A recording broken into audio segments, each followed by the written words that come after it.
The casket is small, too small. That's my first coherent thought as they lower Aiden into the ground, my 8-year-old son's final resting place. My hands won't stop trembling. I've tried pressing them against my black dress, gripping them together until my knuckles turn white, even shoving them into my pockets. Nothing works. The tears flow endlessly, silent rivers down my cheeks that I no longer bother wiping away. My stomach knots with each mechanical whir of the pulley system lowering his casket, and my knees threaten to buckle beneath me. The cemetery worker nods at me, waiting for some signal that I'm ready for this moment. I'll never be ready. 7 months ago, the doctors finally named the monster stealing my son's strength. Rare blood disorder, they said, as if labeling it might make it less terrifying. Aiden took the news better than I did, his small face serious but determined, as the doctor explained the treatments. "Will it hurt?" he asked, his voice steady. "Sometimes," the doctor answered honestly, "but we'll do everything we can to help." He never complained through 7 months of needles, transfusions, medications, with names I could barely pronounce. Even when his small body was ravaged by fevers that left him shaking beneath hospital blankets, he'd look up at me with those eyes so much like his father's and say, "I'm okay, Mom. Don't worry, Amazad." Now I stand alone beside his grave, the ache of their absence a physical pain as sharp as the loss itself. My parents, who should be standing beside me. My sister, Vanessa, who promised she'd always be there for us. Megan, my best friend since 3rd grade, who held my hand through my divorce but couldn't be bothered to show up today. I pull out my phone, a reflexive gesture I immediately regret. Vanessa's Instagram feed loads automatically. Photos of her engagement party at the Grand Summit Hotel flood my screen, happening right now, at this exact moment. There she is, champagne glass raised, diamond glittering, our parents beaming beside her. The timestamp shows it was posted 20 minutes ago, while I was listening to the minister speak words that couldn't possibly capture who Aiden was. "Are you doing all right, dear?" I look up to see Evelyn, my elderly neighbor, the only person who came today. Her weathered hand rests lightly on my arm, her eyes full of genuine concern. For 17 months, she brought homemade meals to our house when I was too exhausted from hospital visits to cook. She sat with Aiden when I needed to shower or sleep. She never once treated his illness as an inconvenience. "They didn't come," I whisper, the words barely audible. Not one of them. I can't stop remembering Aiden's laugh, the real one before the illness, when it would bubble up from somewhere deep and uncontrolled. How he'd declare, at 6 years old, that he was going to become a doctor to fix kids like me someday. The way he'd insist on wearing his superhero pajamas to chemo treatments because superheroes are brave even when they're scared. "That boy loved you more than anything in this world," Evelyn says quietly. I nod, remembering how Eric, my ex-husband, had set up an $850,000 college trust fund for Aiden before his company transferred him overseas. "If anything ever happens," he'd said, "you're the residual beneficiary." I know you'll honor his memory. He couldn't have known how soon those words would matter. Part of me wants to call my parents, to scream until my voice gives out. How could they choose Vanessa's engagement party over their grandson's funeral? Another part feels too numb to feel anything at all.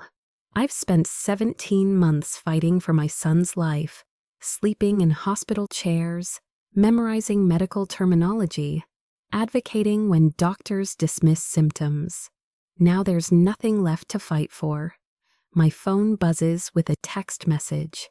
My mother's name appears on the screen. We need to talk. Bring the trust documents tomorrow. I stare at the message, reading it twice to make sure I understand. They didn't come to Aiden's funeral, but they're interested in his trust fund? Something cold and analytical cuts through my grief for the first time today. Something doesn't add up. I type back, I'm burying my son today. I can't talk about paperwork right now. Her response comes immediately. Don't be dramatic, Harper. This is important for the whole family. The whole family. The same family that couldn't spare 2 hours to say goodbye to Aiden. The reality of what's happening begins to crystallize. This isn't just about money. It's about the last thing I have from my son. His legacy. The future he'll never have. I realize with sudden clarity that I'm alone in this fight. My parents, Vanessa, even Megan, they're united, coordinating. While I'm vulnerable and isolated in my grief, what have they been planning? For how long? Evelyn notices my distress. What is it? I show her my mother's message, watching her face harden as she reads it. Oh dear, she says softly. They can't possibly think. I turn off my phone completely. Whatever they want, it can wait. This moment belongs to Aiden. I won't let them take that from me, too. Evelyn places a gentle hand on my shoulder. You're not alone, dear. I'm here. The cemetery worker approaches hesitantly.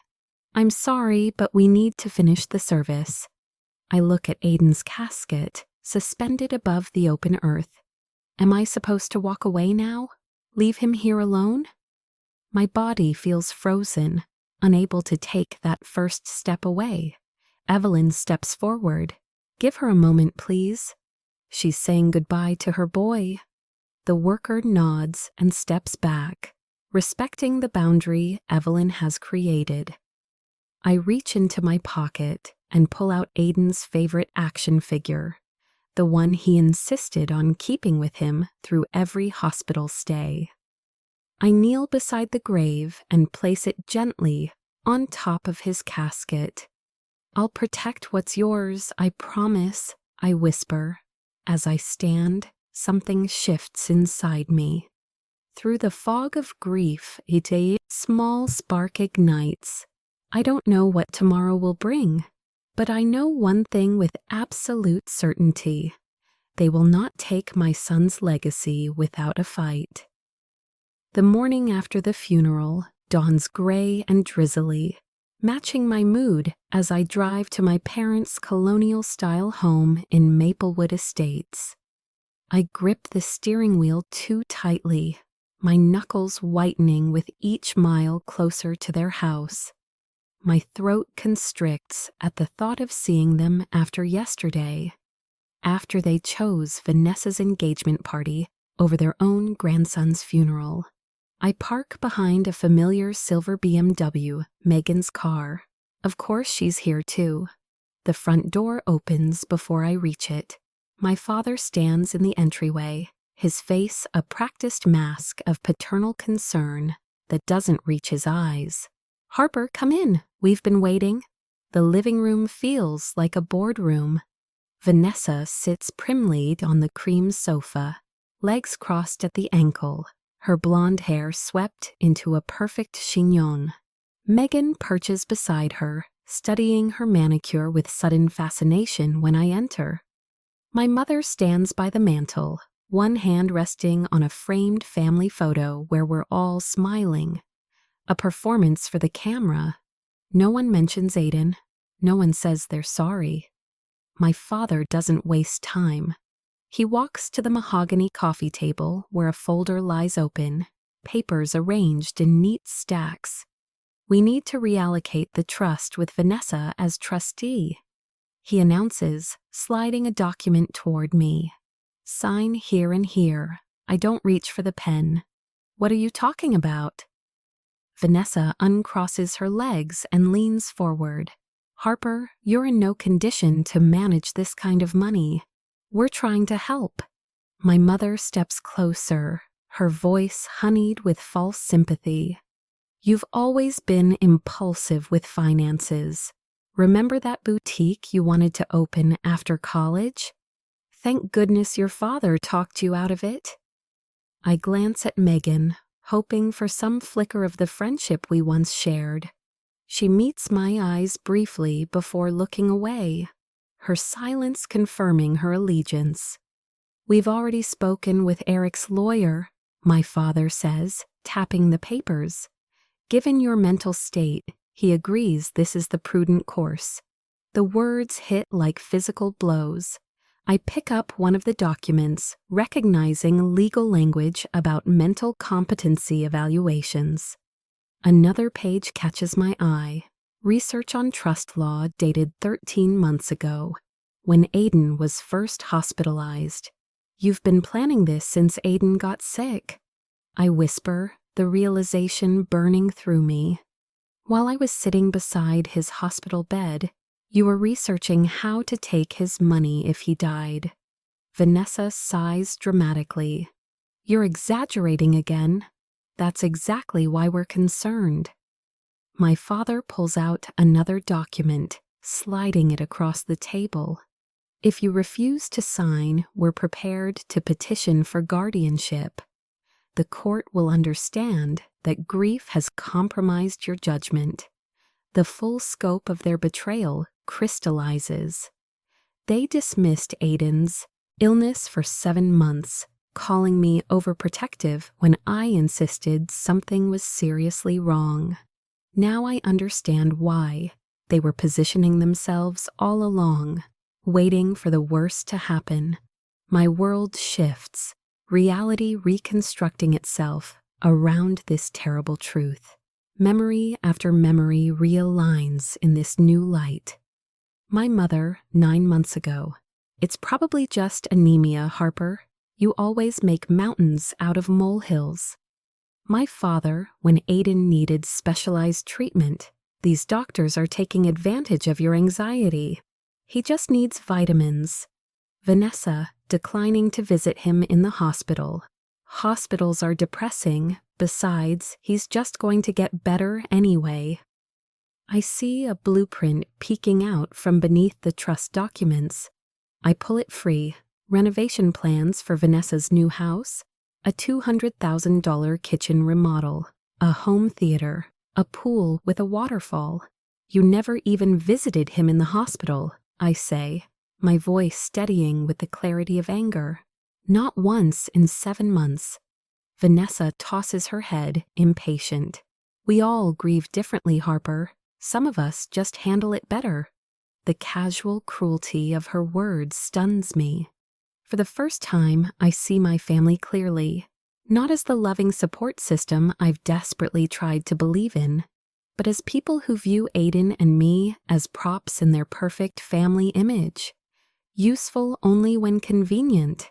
Why now, I ask? Why the sudden urgency? Vanessa exchanges glances with my parents. Something passes between them. A silent communication that excludes me as it always has. Fine, you deserve to know. Vanessa says finally. Robert's development company is facing some cash flow issues. The wedding might need to be postponed unless we secure additional funding. My mother fidgets with her pearl necklace, and there's the vacation property in Myrtle Beach. The market turned, and we're a bit extended. We're not villains, Harper, my father says, his tone softening to the one he uses when closing business deals.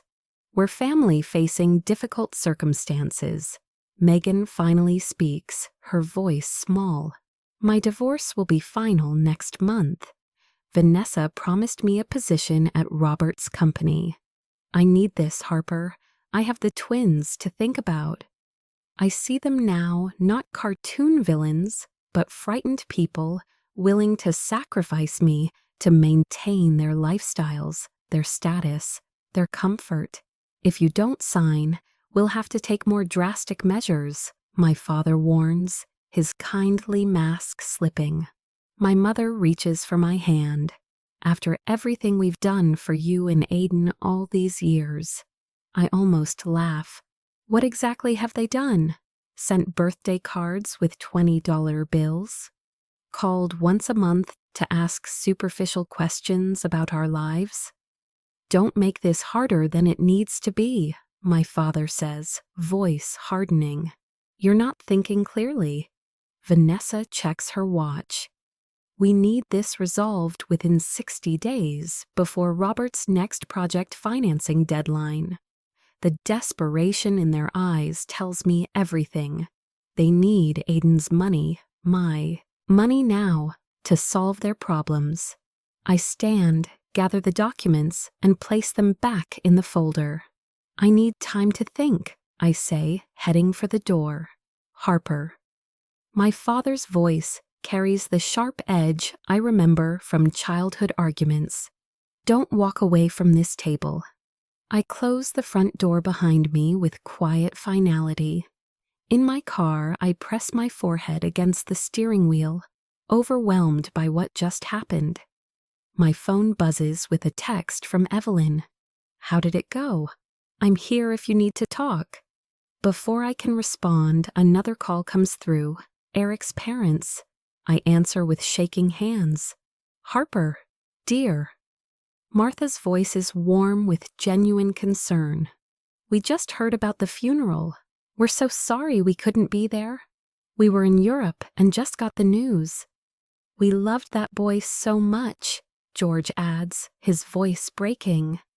Their grief sounds real, their concern authentic. Unlike the calculated performance I just witnessed from my family. As I hang up, I remember something Eric mentioned when setting up Aiden's trust. If you ever have questions, contact Robert Ellis. He's the best trust attorney in the state. For the first time today, I feel a flicker of hope. I'm not alone in this fight. Evelyn, who saw how I cared for Aiden every day. Eric's parents, who loved him without condition. Robert Ellis, who knows exactly what Eric intended for Aiden's money. I start the car, my decision made. I won't try to fight this battle alone. I reach for my phone and find Robert Ellis's number in my contacts. Mr. Ellis's office, a receptionist answers. I need to speak with him immediately, I say, surprising myself with the steadiness in my voice. It's about the Aiden Walker Trust. That same day, the law office of Robert Ellis gleamed with polished wood and leather-bound books. I clutch my folder of documents so tightly my knuckles turn white. After 2 sleepless nights researching trust law online, I'm still not sure I understand what rights I have or how my family could attempt to take Aiden's legacy from me. Robert rises from behind his mahogany desk when his assistant shows me in. He's older than I expected, with silver hair and reading glasses perched on his nose. His handshake is firm, his eyes kind but assessing. Mrs. Walker, please have a seat. I'm very sorry about your son. Thank you. My voice catches. I've heard those words dozens of times in the past week, but his tone carries genuine empathy rather than obligation. I slide the folder across his desk. These are all the documents I have about Aiden's trust. My ex-husband Eric set it up before his company transferred him overseas. Robert opens the folder, scanning the contents with practiced efficiency. He nods occasionally, pausing to read certain sections more carefully. The silence stretches until I can't bear it. My family wants me to sign over control of the trust. They claim I'm not mentally stable enough to manage it because of my grief. The words taste bitter on my tongue. They didn't even come to Aiden's funeral. Robert looks up sharply. They didn't attend the funeral? No, my sister Vanessa had her engagement party the same day. My parents and my former best friend Megan chose to go to that instead. He removes his glasses, pinching the bridge of his nose. I remember when Eric set up this trust, he was very specific about his intentions. Robert opens his desk drawer and pulls out a manila folder with Eric's name on the tab. My breath catches. I wasn't expecting him to have separate records. Eric was exceptionally thorough. Robert explains, extracting a notarized document. This is his statement of intent for the trust. He hands me the paper, and I read Eric's familiar handwriting. This trust is to secure Aiden's future, and if the worst happens, to provide for Harper, who sacrificed everything for his care. Tears blur my vision. Even from across the ocean, Eric had prepared for this possibility, had seen what I couldn't bear to acknowledge. There's more, Robert says, turning his computer monitor so I can see it. These are phone records from our office over the past year. The spreadsheet shows multiple calls from numbers I recognize immediately. My parents' landline and Vanessa's cell phone. They contacted you about Aiden's trust? My voice sharpens. Not me specifically. They called asking about trust provisions and beneficiary laws. My assistant flagged it because she recognized the names from Eric's file. They never actually spoke to an attorney here. A clarity cuts through my grief for the first time in days. They knew about the trust terms before Aiden died. That's why they've been planning this. It appears so, Robert says, his expression hardening. Mrs. Walker, I want to be clear about something. This trust has explicit provisions preventing family interference. Eric built in multiple layers of protection specifically to ensure the funds would go to Aiden or to you as the residual beneficiary. They have no legal standing to challenge this. The trust is ironclad. The weight pressing on my chest lightens slightly. So they can't take it? Not legally, no. But they might try other tactics, claiming you're mentally unfit due to grief, for instance. I think of my mother's dismissive text message at the funeral, Vanessa's cold calculation, my father's uncomfortable silence as they presented papers for me to sign. So I don't need to fight them for the trust, I say slowly, the pieces coming together. I just need to prove their intentions. Robert's eyes narrow thoughtfully. That would certainly strengthen your position. Do you have any documentation of their attempts to gain control? I pull out my phone, showing him my mother's text messages from the funeral day. His eyebrows rise as he reads. This is extremely helpful, he says. Now I suggest we arrange a meeting with your family on your terms in a public place. 2 days later, I sit at a corner table in Lakeside Brew, a manila envelope placed deliberately in front of me. The shop bustles with afternoon customers exactly as I'd hoped. Robert's advice echoes in my mind. Public places discourage scenes, control the narrative from the beginning. Evelyn waits in her car across the street, ready if I need backup. Robert is on standby for a call. For the first time since Aiden's diagnosis, I don't feel completely alone. My family arrives together, Vanessa leading the procession in designer sunglasses, my parents following like attendants. Megan trails behind, avoiding my eyes. They take seats around the table without ordering drinks, clearly expecting this to be brief. Vanessa immediately reaches for the manila envelope. So you've signed the papers?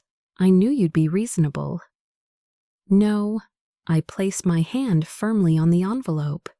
Before we discuss any papers, I want to know why none of you came to Aiden's funeral.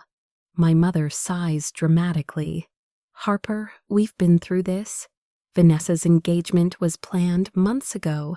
We couldn't cancel everything on such short notice. It was your grandson's funeral, I said quietly. And we grieved in our own way, my father replies, glancing nervously at nearby tables. Everyone processes loss differently. I open the envelope and slide out several photos, screenshots from Vanessa's Instagram, time-stamped during Aiden's funeral. Champagne glasses raised, diamond ring flashing, everyone laughing. While I was burying my son, you were drinking champagne and laughing. My voice remains steady, but people at nearby tables glance over. Vanessa's face flushes. You're taking those out of context. That's not fair. I pull out a second document from the envelope, the notarized trust terms with no amendment without grantor consent, highlighted in yellow. Eric made his intentions very clear. This money is Aiden's legacy to me. My father reaches for the papers. Let me see that. I pull them back before he can grab them. I've spoken with Robert Ellis. He has Eric's original statement of intent. The trust cannot be modified, transferred, or accessed by anyone but me. Vanessa's carefully composed expression cracks. You don't deserve that money. You'll just waste it. Her voice carries. Several customers turn to stare. Lower your voice, my mother hisses. Why? I ask, looking directly at Vanessa. Are you worried people will hear how you tried to take advantage of your grieving sister? How you couldn't be bothered to attend your nephew's funeral, but want his college fund? Vanessa stands abruptly. This is ridiculous. We're trying to help you. I don't need your kind of help, I say, gathering the papers back into the envelope. I'm not signing anything, ever.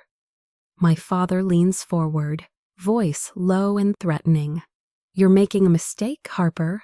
We can make things very difficult for you. You already have, I reply, standing, for my entire life. But not anymore. I walk out, feeling their stares burning into my back. Outside, Evelyn waits in her car, window rolled down. When I slide into the passenger seat, she gives me a proud smile. You stood up to them. Good for you. My phone rings. Robert calling for an update. How did it go? He asks when I answer. Do we need to prepare for immediate legal action? I describe the confrontation while Evelyn drives us away from the coffee shop. Robert listens carefully, then confirms we're in a strong position legally. They'll likely try something else, he warns. But you've established boundaries, which is critical. After we hang up, another call comes through, Eric's parents. They offer to fly in from Florida to testify about Eric's intentions if needed. We always knew Aiden's care was your priority, Eric's mother says. We'll support you however we can. A text message follows from Mark, my former coworker who visited Aiden regularly during his hospital stays. Evelyn told me what's happening. Whatever you need, I'm here. For the first time in weeks, I feel the weight on my chest lighten. I'm not fighting alone anymore. In Evelyn's driveway, I take a moment before getting out of the car. I touch Aiden's photo on my dashboard, his last school picture, taken before he got sick, his smile still radiant with hope. First step done, buddy, I whisper. Evelyn squeezes my hand. You did wonderfully today. I nod, staring at the horizon. But they won't give up easily. They'll try something bigger next. And we'll be ready, Evelyn says firmly. You're not alone anymore, Harper. I take a deep breath, feeling something unfamiliar building inside me. Not just grief, not just anger, but resolve. They couldn't be bothered to say goodbye to my son. They won't get to decide what happens to his legacy. 3 days after the coffee shop confrontation, I spread documents across Robert Ellis's mahogany desk, my hands steady as I arrange them into neat piles. Grief still pulses beneath my skin, but something else has emerged alongside it. A cold, clear objectivity that surprises me with its intensity. They'll file for guardianship, Robert says, tapping a finger against a legal brief. His office smells of leather and old books, the kind of place where battles are planned rather than fought. They'll try to prove you're mentally unfit due to grief. It's their clearest path to the trust. I nod, studying the timeline. I've created 17 months of Aiden's illness mapped out in excruciating detail. Vanessa never does her own dirty work. She'll use Mom and Dad as the petitioners, maybe even Megan. Smart observation, Robert says, genuine respect in his voice. We need to document every interaction since Aiden's diagnosis, every hospital visit you made, every appointment they missed. I pull out my phone, opening my calendar. I have records of all appointments. I can prove I never missed a single one. My voice catches slightly. Not even the day after Eric left abroad. Robert makes a note. And your parents, Vanessa, 0 visits. Not when he was diagnosed, not during the 3 weeks he spent in isolation after the bone marrow treatment failed. The memory stings, but I push through it. Not even when the doctors told us there was nothing more they could do. Document it all, Robert says. We don't move yet. We prepare, we gather evidence, we anticipate their attack. When they come, and they will, we'll be ready. I run my finger along a hospital bill, remembering how I'd learned to decipher medical codes and challenge insurance denials. How I became Aiden's advocate when no one else would. 7 months of treatments and not one visit from them. Not one. Robert leans forward. Harper, I need you to understand something. This isn't just about proving you're mentally competent. It's about proving they never cared about Aiden, only his money. The words hurt, but the truth in them steadies me. Then that's exactly what we'll prove. Over the next hour, we sort through financial statements, showing my meticulous handling of Aiden's medical expenses. Robert brings in a notary to witness my signing of affidavits. The preparation feels like building armor, each document another plate of protection around Aiden's legacy. They'll claim your grief makes you unstable, Robert warns. We need to counter that narrative before they can establish it. Evelyn has kept a journal, I say, surprising myself with this knowledge. She documented every time she helped with Aiden during his illness. She told me yesterday. Robert nods approvingly. Perfect. A neutral third party's observations will carry significant weight. I pull out my notebook. I've also contacted Aiden's primary oncologist and his school teacher. Both are willing to provide character statements. Excellent, Robert says. Now, what about Eric? His intention when creating the trust could be crucial. I called his parents last night. They're coordinating with his attorney to document his original intentions. The words come easily now, each strategic move clear in my mind. And I've installed security cameras at my house. If they try to confront me again, it'll be documented. Robert makes a note. I'm consulting with Dr. Emily Carter tomorrow. She's a psychiatric expert who can evaluate you and counter any mental fitness challenges they might bring. I hesitate before sharing my next thought. I've been collecting screenshots every time they dismissed Aiden's illness as nothing serious. Every text where they claimed I was overreacting. My voice hardens. They created a pattern of minimizing his condition while simultaneously planning to take his trust fund. That's exactly the kind of evidence we need, Robert says quietly. Not just to defend you, but to expose their motives. I stare out his office window at the autumn leaves dancing across the parking lot. Aiden loved fall, the colors, the smell of cinnamon, the way leaves crunched beneath his feet. Last October, I'd wheeled him outside the hospital just so he could feel the crisp air on his face. "Are you all right?" Robert asks. "Just remembering," I say, returning to the present. "What else do we need?" As Robert outlines our next steps, my phone buzzes with a text from Evelyn. "Just heard from Martha at the hospital. Megan was asking questions about Aiden's treatment schedule. Be careful." My stomach tightens. I show Robert the message. "They're gathering ammunition," he says grimly. "Megan would have access to information about when you were at the hospital, your emotional state during treatment. She's signed something, hasn't she?" The realization hits me like a physical blow. An affidavit claiming I was unstable during Aiden's illness. Robert's silence confirms my suspicion. "She was my friend since 3rd grade, I whisper, the betrayal cutting deeper than I expected. "She held my hand through my divorce. Vanessa is recruiting anyone with inside knowledge of your life," Robert says gently.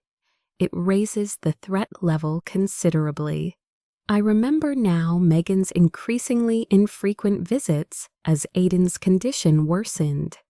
Her uncomfortable expression when I broke down after a particularly devastating prognosis. The way she'd stopped meeting my eyes in those final weeks. "She'll claim she witnessed erratic behavior," I say, my voice hollow. "And she wouldn't be entirely wrong. I did fall apart sometimes. Who wouldn't?" For the first time since our strategy session began, doubt creeps in. Maybe they're right. Maybe I am falling apart. I glance at my trembling hands. "Look at me." "Don't," Robert says firmly. "This is exactly what they want, to make you doubt yourself." My phone buzzes again. "Evelyn, coming by Robert's office, found my journals. You need to see these." 30 minutes later, Evelyn walks in, carrying a stack of notebooks. Her silver hair is neatly pinned back, her eyes fierce with protective energy. "Megan can say whatever she wants," Evelyn announces, placing the journals on Robert's desk. "But I documented everything. Every day you spent at that hospital. Every night you sat up with Aiden when he couldn't sleep. Every meal I brought because you wouldn't leave his side." She takes my hands in hers. "Don't let them make you doubt yourself, Harper. That's exactly what they want." The warmth of her hands steadies mine. I look from Evelyn to Robert, then to the mountain of evidence we've accumulated. My son's legacy protected by truth. Documented fact by documented fact. "You're right," I say, straightening my shoulders. I need to prepare for character assassination, not just legal challenges. As I organize Evelyn's journals into our evidence pile, I realize we're building more than a legal defense. We're creating a monument to the truth of who really stood by Aiden when it mattered and who didn't. Later that evening, after Evelyn left, my hands shook as I taped the last photo to the evidence board in Robert's office. It shows my parents at Vanessa's engagement party, champagne glasses raised in celebration, exactly 42 minutes after Aiden's casket was lowered into the ground. "That's the final piece," Robert says, stepping back to survey our work. The conference room wall has transformed into a comprehensive timeline of betrayal. medical records showing every appointment I attended, financial statements proving responsible management of Aiden's medical expenses, witness statements from hospital staff, neighbors, and Aiden's teachers, a documented 17-month absence of my family during Aiden's illness. Will it be enough? I ask, straightening a document that details Vanessa's unauthorized access to Aiden's medical files. Robert adjusts his glasses, his expression serious but confident. They'll file for emergency guardianship, claiming you're mentally unfit. But we've anticipated every argument they could make. He taps the notarized statement from Eric's parents. This alone makes their position legally tenuous. I trace my finger along the timeline we've created. 7 months of hospital visits, countless nights sleeping in uncomfortable chairs beside Aiden's bed. The treatments, the hopes, the setbacks, all documented with meticulous care. I never thought I'd need to prove I was a good mother. I whisper. You shouldn't have to, Robert says, placing a supportive hand on my shoulder. But people who want what isn't theirs will create whatever narrative serves them. As if on cue, my phone buzzes with a text from Evelyn. I read it aloud. 23 neighbors signed the character petition. A small victory, but each one strengthens our position. I've spent the past week gathering an arsenal of truth. Against my family's inevitable attack, security cameras now monitor my home, recording any uninvited visits. I've documented every text, every voicemail, every social media post, where Vanessa subtly questions my mental state. They're painting me as unstable, I say, staring at Vanessa's recent Facebook post, asking for prayers for family members struggling with mental health issues after loss.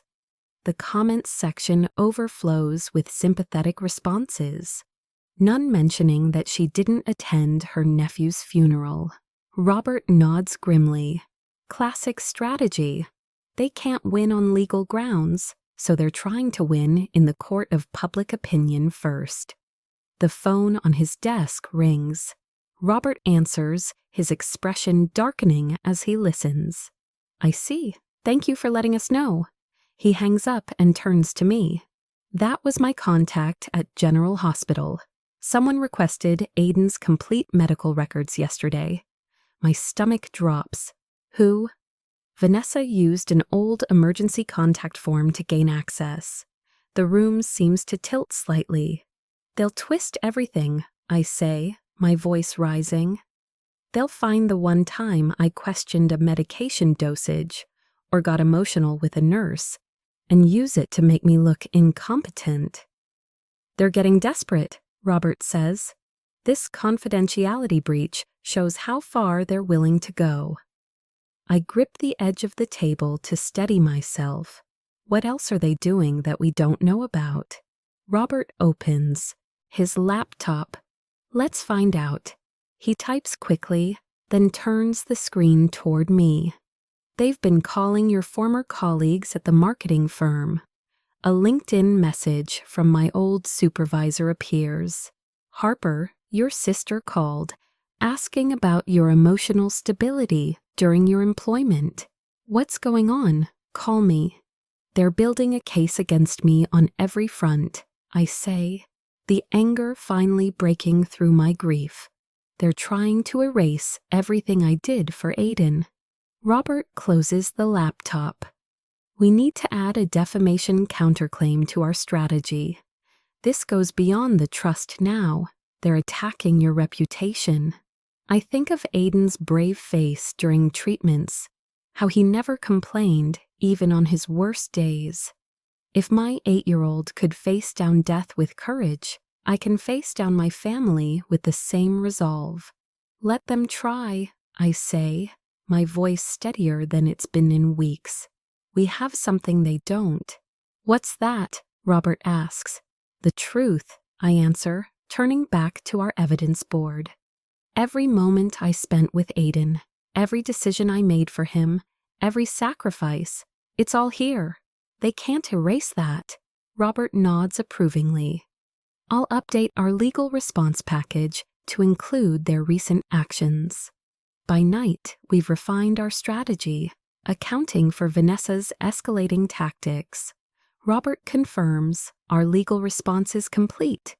Character witnesses prepared, evidence organized, counterclaims ready. Evelyn calls as I'm driving home. The security system is working perfectly, she tells me. I tested it once again while you were gone. Thank you, I say, feeling a rush of gratitude for this woman who's become more family to me than my actual relatives. Eric's parents arrive tomorrow. They're bringing documentation about the trust's original purpose. You've done everything possible to protect Aiden's legacy, Evelyn says firmly. Now we wait for them to make their move. As I pull into my driveway, I realize something has shifted inside me. The paralyzing grief hasn't disappeared, but it's been joined by something else. A fierce, protective anger that burns away the fog of despair. I'm not afraid anymore. I'm angry and I'm ready. The next morning, the sheriff's knock hits like a hammer. When I open the door, his face is professionally blank as he extends a thick manila envelope. Harper Walker, you've been served. My fingers tremble as I take it.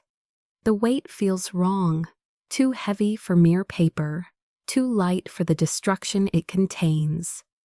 The sheriff tips his hat and leaves while I stand frozen in my doorway, the envelope burning against my skin. Inside, I spread the documents across my kitchen table and scan the heading. Emergency petition for guardianship. My stomach lurches. They're not just coming for Aiden's money anymore. They want control of me. The phone rings. Robert. They filed, I say, my voice hollow. I know, just got the notification. How are you holding up? I stare at the affidavits attached to the petition. Megan's signature jumps out first, 3 pages detailing every moment of weakness she witnessed during Aiden's illness. The times I forgot to eat, the night I sobbed uncontrollably in the hospital hallway, the morning I couldn't remember if I'd taken my own medication. They've twisted everything, I whisper. They quoted his medical records, things I told the doctors in confidence. Vanessa shouldn't have had access to those files, Robert says, his voice hardening. That's our countermove. The hospital ethics committee is already investigating. I flip to the next page, financial statements showing my depleted savings account. 17 months without steady income while caring for Aiden had drained everything. They've highlighted every overdraft fee, every late payment, presenting it as evidence of financial irresponsibility, rather than the reality of a mother spending everything to save her son. The hearing is tomorrow, Robert says. We knew this was coming, we're ready. But I'm not sure I am. This isn't just about money anymore. They're trying to take away my autonomy, my dignity, my very identity as a competent adult. The document before me paints a picture of a woman falling apart, unable to make rational decisions, a danger to herself without proper supervision. Have you seen the newspaper? Robert asks quietly. I pull up the local news website on my phone. There they are, my parents, sitting in their immaculate living room, sorrow etched into their carefully composed expressions. The headline makes me nauseous. Family seeks help for grieving mother. My father's quote appears in bold. This breaks our hearts, but we have to protect her from herself. I switch to social media and find Vanessa's carefully crafted post. A throwback photo of us as children, her arm around my shoulders. Sometimes the hardest thing to do is step in when someone you love is suffering. Please keep our family in your thoughts during this difficult time. Mental health awareness, family first. The comment section overflows with support for them. People who don't know us, don't know Aiden, offering prayers and praise for their bravery in helping me. They've already tried and convicted me in the court of public opinion. I say, courts don't decide cases based on Instagram likes, Robert replies. I've filed our counterpetition. Eric's parents arrived this morning. They're ready to testify about his intentions for the trust. The Hospital Ethics Committee has issued a formal statement about the unauthorized access to Aiden's records. I touch the silver locket around my neck, feeling Aiden's photo inside. What if it's not enough? It will be, Robert says with quiet confidence. Evelyn has more than 20 neighbors coming to support you. Your former supervisor has submitted a statement about your professionalism. And Dr. Lawson, Aiden's primary physician, has provided an affidavit praising your medical decision-making throughout his treatment. My phone pings with a text from Evelyn. We're all set for tomorrow. The whole block is behind you. For the first time since receiving the sheriff's papers, I feel something beyond fear. A spark of determination, fueled by the absurdity of their claims. They weren't there, any of them. Not for one chemo treatment, not for one blood transfusion, not for one night when Aiden's fever spiked to 104, and I thought I might lose him right there in the pediatric oncology unit. I've also submitted the security footage, Robert continues, showing Vanessa and your mother trying to enter your house last week when you were meeting with me. I remember coming home to find the doorbell camera notification, watching the recording of them testing doorknobs, peering through windows. We're hitting back with everything, Robert says. The restraining order request has been included in our counterpetition. I look at the documents spread across my table, their lies printed on legal letterhead, made official with court stamps and case numbers. Tomorrow, a judge will read these words and make decisions about my life based on them. Get some rest, Robert advises. Tomorrow's going to be intense. But rest doesn't come. I'm reviewing my testimony for the 4th time when the doorbell camera alert flashes on my phone at 9:48 p.m. Vanessa stands on my porch alone. I consider ignoring her, but something tells me to face this. I activate the recording function on my phone before opening the door, keeping the security chain latched. What do you want, Vanessa? She looks different than at the coffee shop confrontation, softer somehow, her expression concerned rather than confrontational. If I didn't know better, I might believe she actually cares. Can I come in, just to talk? She asks, her voice gentle. No. Her shoulders drop slightly. Harper, please. This doesn't have to be so public, so ugly. You made it public when you gave that interview.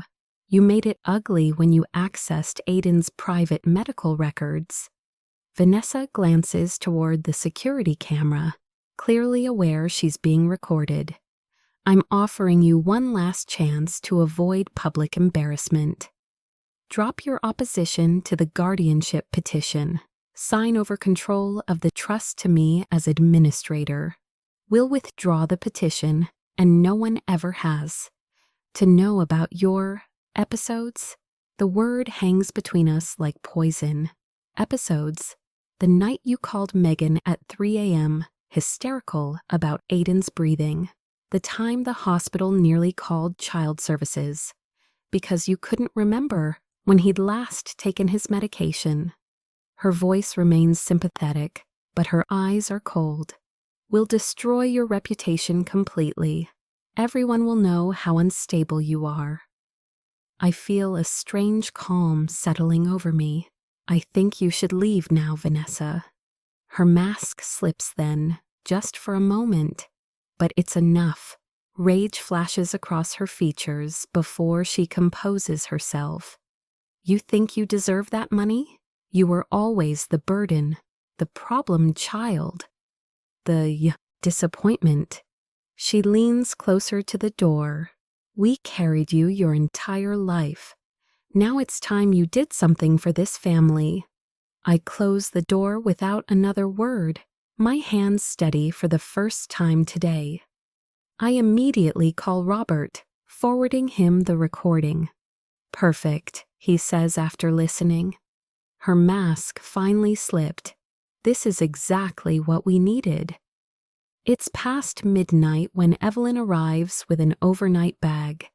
I thought you could use some company, she says, setting a thermos of tea on my kitchen table. Thank you, I whisper, unsure if I can explain how much her presence means. Tomorrow we show them what real strength looks like, she says, squeezing my hand. My phone lights up with a text from Robert. Everything is ready. Eric believed in you.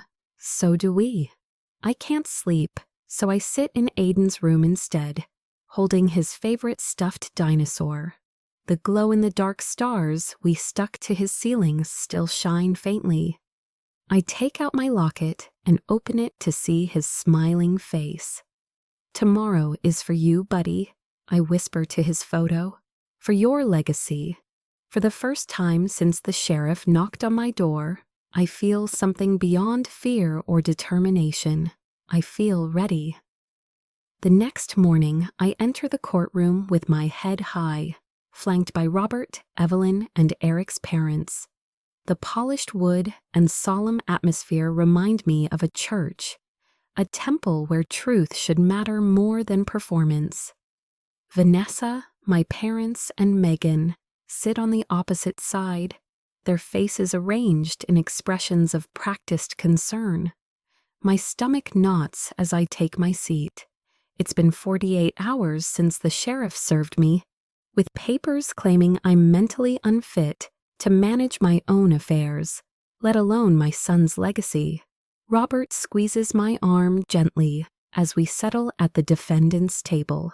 All rise for the Honorable Judge Laura Jenkins. A stern-faced woman in her 60s enters, her silver hair pulled back in a severe bun. She reviews the emergency petition with narrowed eyes before addressing the courtroom. These are serious allegations. I expect both sides to present evidence, not emotion. Her gaze sweeps across both tables. Mr. Harrington, you may begin for the petitioners. My family's attorney rises, his expensive suit and confident posture reflecting their certainty they'll win. Your Honor, this is a case of a family desperately trying to help a daughter and sister who is spiraling after an unimaginable loss. He walks toward the bench, presenting documents with practiced solemnity. Miss Walker has exhibited concerning behaviors since her son's passing. Erratic financial decisions, isolation, refusal to accept help from those who love her most. I clench my fists under the table as he continues painting me as unstable and dangerous to myself and Aiden's money. When Megan takes the stand, my chest tightens. Harper changed during Aiden's illness. She testifies, avoiding my eyes. She became obsessive about treatments, paranoid that doctors were missing something. She'd call me at 3 a.m, hysterical. The memory of those nights slashes through me, sitting beside Aiden's hospital bed, terrified as his fever spiked, reaching out to someone I thought was my friend. My isolation wasn't paranoia. It was abandonment by the people testifying against me now. My mother takes the stand next, dabbing at tears that appear on command. We're heartbroken watching her self-destruct. This isn't about money, it's about protecting our daughter when she can't protect herself. The judge's expression softens at my mother's performance. A cold wave of fear washes over me. She's buying their act. Then Robert stands and everything shifts. Your Honor, what we're witnessing today is not concern, but calculation. His voice fills the courtroom with quiet authority. Miss Walker hasn't self-destructed. She's been systematically targeted by family members who abandoned her during her son's illness, but suddenly appeared when they learned of his trust fund. He begins methodically dismantling their case, presenting complete hospital records that chronicle every appointment I attended, every treatment decision I researched and approved, every night I slept in a hospital chair. Now I'd like to call Miss Catherine Winters, Hospital Records Administrator. A middle-aged woman with kind eyes takes the stand and confirms what Robert suspected. Our system shows Miss Vanessa Walker accessed Aiden's complete medical records 2 weeks ago, using an outdated emergency contact form. This constitutes a serious privacy violation.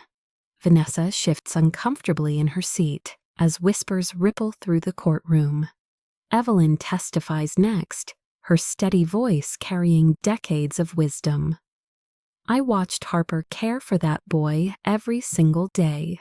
When he couldn't keep food down, she researched what might help and stayed up learning to prepare meals that wouldn't make him sick. When he was scared about treatments, she created superhero stories to help him understand what was happening. Her eyes find mine. I never once saw her falter. Eric's father, Robert, takes the stand next. Though we've never been close, his testimony is clear and certain. My son established this trust with explicit instructions. He told me, "Dad, if anything happens to Aiden, Harper gets everything." She sacrificed her career, her savings, everything to give him the best care possible. She'll honor his memory better than anyone. The judge's expression has changed, her eyes sharper, more focused on my family now. Your Honor, Robert says, I'd like to present one more piece of evidence. He plays the security recording from last night, Vanessa's unannounced visit to my home. Her voice fills the courtroom. We'll destroy your reputation completely. Everyone will know how unstable you are. My calm response follows. I think you should leave now, Vanessa. Vanessa's true colors emerge in her next words. You think you deserve that money? You were always the burden. My sister's face flushes deep red. My mother's hand flies to her mouth. My father stares straight ahead, his jaw tight. The judge calls a 15-minute recess. When she returns, Vanessa attempts to speak, but Judge Jenkins silences her with a sharp gesture. Mr. Ellis, do you have additional evidence? Robert nods. One final exhibit, Your Honor. He plays an audio recording from our coffee shop meeting. The voices are crystal clear. My mother, once the guardianship is approved, we can settle Vanessa's mortgage situation. Vanessa, and the beach house repairs. The contractor needs $50,000 by next month. My father, once we have guardianship, we can use the money however we want. Harper won't have any say. The courtroom falls silent. My family's attorney shifts papers aimlessly, clearly unprepared for this revelation. Judge Jenkins calls another brief recess. When she returns, her expression has hardened into granite. I've reviewed all evidence and testimony in this matter. This court finds no basis whatsoever for the emergency guardianship petition. In fact, what I see is deeply disturbing. A coordinated attempt to exploit a grieving mother for financial gain. Vanessa starts to protest, but the judge cuts her off. Ms. Vanessa Walker, I strongly suggest you remain silent. This court dismisses the petition with prejudice, meaning the petitioners cannot refile on these grounds. Furthermore, I am ordering an investigation into possible perjury by Megan Bennett and Thomas and Susan Walker, whose testimonies directly contradict documented evidence. The judge continues, each word hitting like a hammer blow. I am granting an immediate restraining order prohibiting all petitioners from contacting Harper Walker. The trust will be unfrozen immediately and secured against further challenges. Vanessa's composure finally cracks. Her face contorts as she tries to maintain dignity while her plans crumble. My mother begins crying real tears this time. My father stares ahead, his expression frozen in disbelief. Ms. Walker, the judge says, looking directly at me, this court finds you have acted with remarkable strength and clarity during an unimaginable loss. Your son would be proud of how you've protected his legacy. My parents and Vanessa rise, attempting to approach me, but a bailiff steps between us, enforcing the new restraining order. Robert turns to me, his professional demeanor softening. The system worked today, Harper. Justice was done. Evelyn's eyes shine with tears. Aiden would be so proud of you, dear.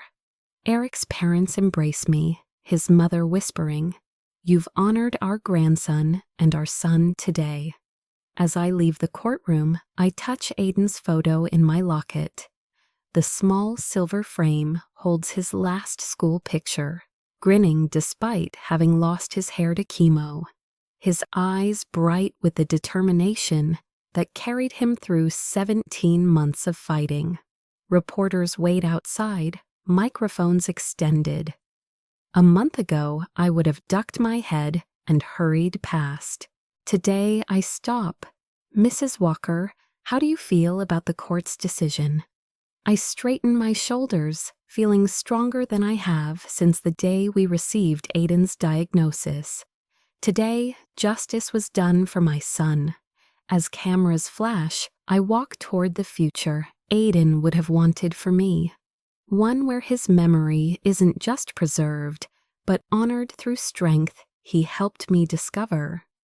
The trust fund isn't just money, it's his legacy, and I've proven worthy of protecting it. The financial advisor slides a folder across his mahogany desk. These investment options would create sustainable funding for the scholarship program while preserving the principal, he explains. I study the numbers, no longer intimidated by financial jargon. 1 week since the hearing, and already the world feels different. The Pediatric Hematology Fellowship needs to be fully funded, I say, tapping the proposal. That's non-negotiable. The advisor nods, making notes, and the restraining order holding firm. They can't come within 1,000 feet. My voice doesn't waver anymore when I mention my family.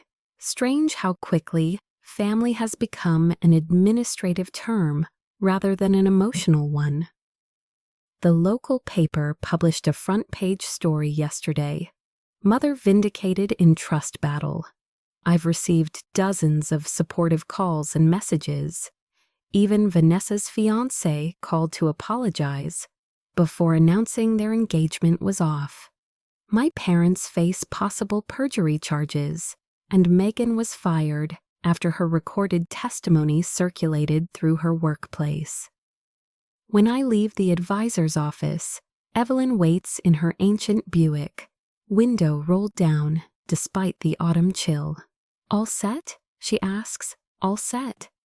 I slide into the passenger seat, remembering all those rides to and from the hospital with Aiden.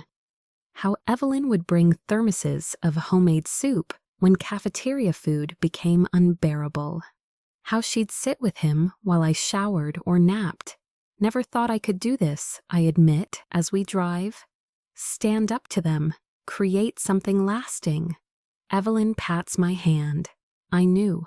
From the moment you placed that action figure in his grave and made that promise. That night, I sleep peacefully for the first time since Aiden's diagnosis.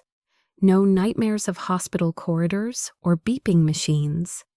Instead, I dream of Aiden laughing, whole and strong, running through sunlit fields. Robert calls the next morning. The foundation paperwork is filed. The trust is locked down tight. Not even the Supreme Court could touch it now. My neighbors organize a meal train. Every evening, someone appears at my door with casseroles, soups, fresh bread. Small kindnesses that would have overwhelmed me with gratitude before now feel like confirmation of something I'm slowly beginning to understand. Family isn't always blood. I pull out a photo of Aiden, not a hospital photo, but one from before, at the beach, his smile wide beneath a baseball cap. For the first time, I can look at it without dissolving into tears. I know what to do with your legacy now, buddy, I whisper. 6 months later, I stand in the pediatric blood disorder unit where Aiden spent so many hours. The walls are brighter now, painted with underwater scenes that Aiden would have loved. A plaque beside the nurse's station reads, Aiden Walker Memorial Wing. A young nurse approaches, extending her hand. I'm Jessica Allen, the first Aiden Walker Scholar. I can't thank you enough for this opportunity to specialize in pediatric hematology. Aiden would have been thrilled, I say, and realize I'm smiling as I speak about him. Not the tight, painful smile of someone holding back tears, but a genuine expression of joy at his memory. He wanted to be a doctor himself someday. The foundation is making such a difference, Jessica says. 3 families have received emergency housing assistance already. The Aiden's Legacy Foundation now supports families facing the same battles we fought, covering expenses insurance won't, providing emergency housing near hospitals, funding specialized training for pediatric nurses. Each board meeting brings new possibilities for expanding our reach. Evelyn serves as volunteer coordinator, organizing a network of people who provide meals, transportation, and childcare for families with hospitalized children. Robert handles all legal matters pro bono, ensuring the foundation's stability. You've created something beautiful from something tragic, Eric's mother tells me during her monthly visit. She and her husband have become grandparent advocates, helping other grandparents navigate the medical system when their grandchildren fall ill. I find myself speaking at support groups, mentoring parents new to the terrifying world of childhood chronic illness. The first step is believing you can do this, I tell them. The second is knowing you don't have to do it alone. My voice no longer shakes when I speak in public. My hands no longer tremble when I sign documents. The woman who stood frozen at her son's grave has become someone else entirely. Someone stronger, someone Aiden would be proud of. 1 year to the day after Aiden's funeral, I return to the cemetery. The path feels different under my feet. No longer a march toward unbearable grief, but a purposeful visit to a place of connection. I place fresh flowers by his headstone, tracing the letters of his name with my finger. The morning sun warms the granite. "Excuse me?" a voice calls. A woman approaches with a little girl around 7, holding her hand. "Are you Harper Walker?" I nod, standing to greet them. "I'm Laura Thompson. This is my daughter, Ella." The woman's eyes shine with unshed tears. Ella was diagnosed with the same condition as your son last year. The specialist funded by your scholarship program found a treatment protocol that worked when nothing else would. Your son's legacy saved my daughter's life. Ella steps forward, shy but determined. Thank you for helping me get better. I kneel to her level, seeing in her face the future Aiden never had. You're very welcome, Ella. Standing again, I share Aiden's story, not with pain but with pride. Fighting for his legacy transformed me, I explain. I found strength I never knew I had. Laura listens intently. The foundation is expanding. Yes. We're funding research into rare blood disorders, starting next quarter. Evelyn's joining the board officially, and Robert's structuring the research grants. Eric's parents are heading up the grandparent advocacy program. When they leave, I reach into my pocket and pull out Aiden's favorite action figure, the same one I'd placed in his grave a year ago. The cemetery worker had retrieved it for me after the service, understanding my immediate regret at parting with it. I place it gently against his headstone. I kept my promise, Aiden. Your legacy is safe and growing stronger every day. Standing in the same spot where I once felt utterly abandoned, I'm surrounded by the presence of those who've become my true family, not bound by blood, but by something stronger. Choice, loyalty, and love. The family that matters isn't always the one you're born into, I say softly to Aiden. It's the one that stands beside you when you need them most. As I walk back to my car, the morning sun warm on my face, I realize something profound. Sometimes the deepest betrayal leads to the most powerful transformation. I'm not just surviving now, I'm living the life that honors everything Aiden taught me about courage.